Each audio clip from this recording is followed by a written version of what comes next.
tous, aujourd'hui nous allons parler d'un réseau social qui s'appelle Snapchat. Snapchat, c'est le réseau social tendance de ces derniers mois. Snapchat en chiffres, c'est 158 millions d'utilisateurs actifs chaque jour, avec 71% de ces utilisateurs qui ont moins de 25 ans, 10 milliards de snaps vus par jour, un chiffre d'affaires de 404,5 millions de dollars et une utilisation moyenne quotidienne de 25 à 30 minutes par jour. Nous nous sommes alors demandé qu'est-ce que réellement Snapchat? Et aujourd'hui, nous allons tout vous dire à ce sujet. Alors, Snapchat, qu'est-ce que c'est? Snapchat, c'est une application gratuite de partage de photos et de vidéos pour mobile et tablette sur iOS et Android. En 2011, 3 étudiants de Stanford, Evan Spiegel, Bobby Murphy et Reggie Brown, ont eu l'idée pour une nouvelle application web après s'être inspiré par l'affaire Anthony Weiner, un élu de New York qui avait dû démissionner après avoir envoyé des photos à caractère sexuel à plusieurs femmes. Cette application était une idée de Brown. Il voulait un outil qui laissait envoyer des photos qui disparaîtraient après avoir été ouvertes. Spiegel a été inspiré par cette idée et a demandé à Murphy de l'aider à développer la plateforme. Initialement, l'entreprise devait apparaître sous le nom de Peekaboo durant l'été 2011, mais changea finalement pour Snapchat à l'automne suivant. Après ce changement de nom, la popularité de Snapchat a augmenté rapidement, malgré le fait que Brown poursuive la compagnie après une violente dispute avec Spiegel et Murphy. Pendant l'année 2013, plus de 60 millions de snaps étaient envoyés par jour. Cette croissance a amené le PDG de Facebook, Mark Zuckerberg, à formuler une offre de 3 milliards de dollars à Snapchat, ainsi que Google, qui a formulé une offre à 14 milliards de dollars, et Tencent de 4 milliards de dollars également.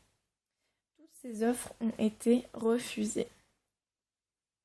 Snapchat est devenue une des applications les plus populaires à travers le monde. Elle compte plus de 100 millions d'usagers, dont plus de 71% ont moins de 25 ans, ce qui montre que la cible principale des Snapchat sont les jeunes. Ce qui différencie principalement Snapchat des autres réseaux sociaux de ce type, comme Instagram par exemple, c'est la limite de temps que l'on accorde à ce média.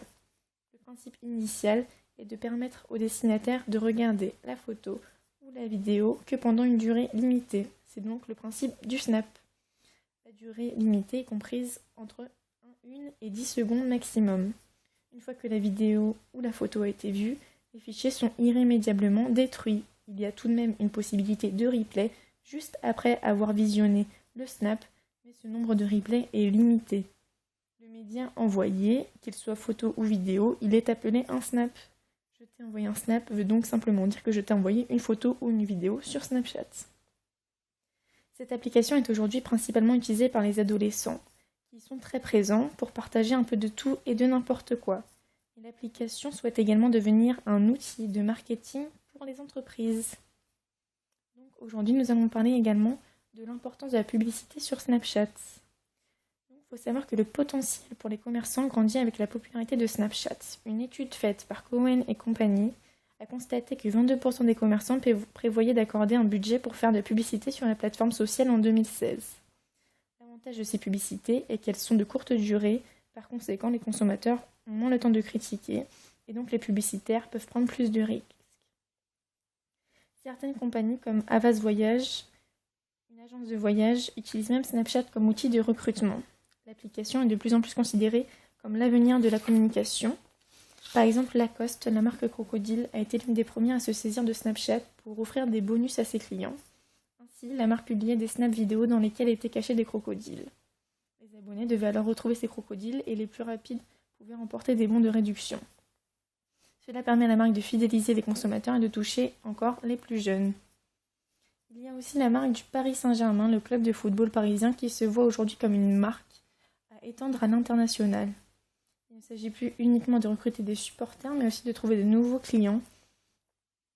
Ainsi, dans son compte Snapchat, le club propose des images de son quotidien, de ses records, de ses actions de bienfaisance et de ses matchs, la plupart du temps sous un angle insolite. Ici, l'objectif est de séduire également les plus jeunes. Ces opérations marketing peuvent également se faire par le biais de personnalités et évidemment de blogueurs. Ces derniers peuvent partager les backstage de leur vie en instantané ou presque. Instagram était initialement le réseau de l'instantané, mais petit à petit, surtout du côté des blogs, tout est devenu plus calculé pour avoir un joli flux et maîtriser son image. Snapchat est donc arrivé à pic pour combler ce manque d'instantané et rendre une spontanéité possible sur les réseaux sociaux.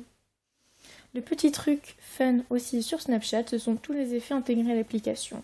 En plus de pouvoir ajouter un peu de texte ou dessiner un petit cœur à votre amoureux, vous pouvez également préciser à combien de kilomètres vous êtes, l'heure qu'il est, dans quelle ville vous êtes, ou encore jouer une vidéo à l'envers, l'envoyer en mode accéléré ou au contraire au ralenti, et également appliquer plein d'autres effets marrants en relation souvent avec l'actualité, comme Halloween, la journée de la femme, des jours de match. Snapchat permet sans aucun doute de faire passer le temps.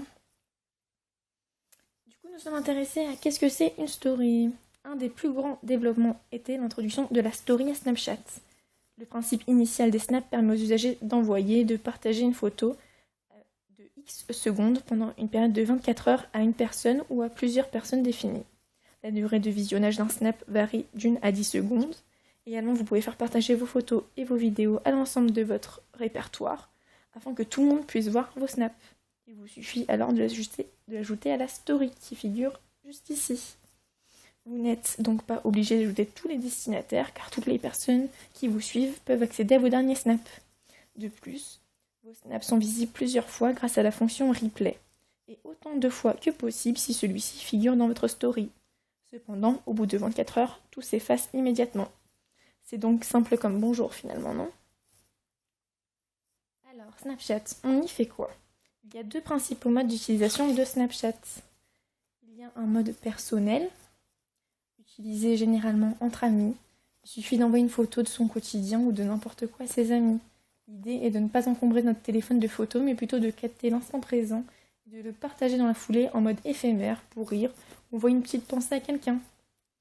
Il y a également le mode public qui est utilisé principalement par les blogueurs, blogueuses et les personnalités qui veulent partager un maximum de choses à leurs fans ou followers ou lecteurs en ajoutant l'ensemble de leurs snaps à leur story ou pour également le placement de produits. Alors pour les débutants, comment ça marche Snapchat ? Il faut savoir que l'arrivée est des plus simples. Il suffit alors de télécharger l'application sur Android ou App Store de votre téléphone et ainsi se créer un compte. Pour l'utiliser, il s'agit en permanence de glisser de la page droite à gauche ou de haut en bas pour changer de mode. L'écran noir est le premier écran visible quand on installe Snapchat. Il permet de savoir qui nous a ajouté, ou au contraire, ajouter des amis en mettant leur nom d'utilisateur ou leur Snapchat ou leur Snapcode. Il suffit alors de flasher le fantôme jaune de son ami pour l'ajouter. Vous pouvez également retrouver des contacts grâce à la synchronisation avec Facebook ou encore grâce à la synchronisation avec votre répertoire de téléphone. En cliquant sur l'onglet en haut à droite, vous accéderez au réglage de l'application et c'est là que vous pourrez modifier vos informations personnelles, nom d'utilisateur, mot de passe, date de naissance, mais aussi choisir de pouvoir recevoir des snaps ou pas de tous les utilisateurs ou encore d'accorder la visibilité publique à sa story. Tout dépend finalement de la raison pour laquelle vous êtes sur Snapchat. La nuance à saisir pour être avec Snapchat, c'est qu'ensuite tout se passe par de simples glissés. Depuis le fantôme jaune, vous avez qu'à descendre l'écran pour avoir accédé à l'écran qui vous permet de réaliser un snap. C'est depuis cet écran que vous pourrez prendre en photo. Si vous cliquez sur le rond au milieu de l'écran, vous pourrez prendre une photo en appuyant une fois dessus et prendre une vidéo si vous maintenez le bouton. Vous pouvez ensuite ajouter un texte ou un dessin. Une fois la photo prise, les effets se rajoutent en glissant de droite à gauche. Un filtre en noir et blanc, une avance rapide, et même mettre plusieurs filtres en même temps est possible. Il vous suffit de faire le test. Sur la droite de votre application, vous retrouverez l'écran Story, à partir duquel vous pourrez consulter votre story, ainsi que celle des personnes que vous suivez. Si vous basculez encore sur la droite, vous arriverez sur l'écran Publicité, qui relaie des grandes chaînes. Cet écran correspond au développement du mode Discover, qui est une fonctionnalité assez récente, qui permet aux marques participantes de partager du contenu avec les usagers chaque jour. Cette option permet également à l'application de percevoir de nombreux revenus. Enfin, pour finir, si vous glissez sur l'écran à gauche, vous arriverez sur l'écran de messages où sont regroupés les différents snaps et messages que l'on vous a envoyés. En violet, ce sont les vidéos, en rouge les photos et en bleu les textes. Les snaps que vous avez reçus sont marqués par un carré et ceux envoyés par un triangle retourné en bleu. Il est vide si celui-ci a été lu et plein si celui-ci ne l'a pas encore été.